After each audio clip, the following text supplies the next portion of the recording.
Apa jadi bila makan tart nenas setiap hari selama 7 hari? 1. Berat badan naik perlahan-lahan. Tambahan kalori tanpa disedari boleh naik 0.3 hingga setengah kilogram seminggu. Sebab tart ni kecil, senang terlajak makan. 2. Gula dalam darah meningkat. Gula dari jem nenas dan tepung. Karbo cepat serap, insulin spike. Kalau badan tak sempat proses, lemak berkumpul, risiko insulin resistance naik. 3. Perut kembung dan mudah sembelit. Tart nenas rendah serat.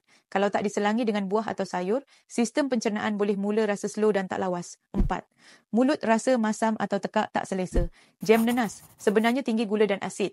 Kalau makan hari-hari boleh buat tekak rasa tak sedap, asid naik 5. Rasa nak mengunyah tanpa henti, sugar craving.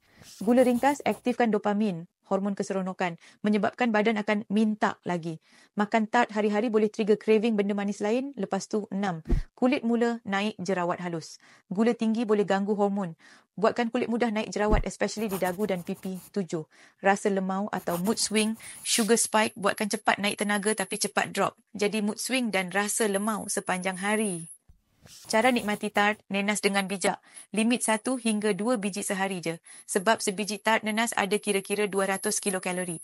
Ambil lepas makan berat, jangan makan tart on empty stomach. Ganti craving manis dengan buah segar atau teh.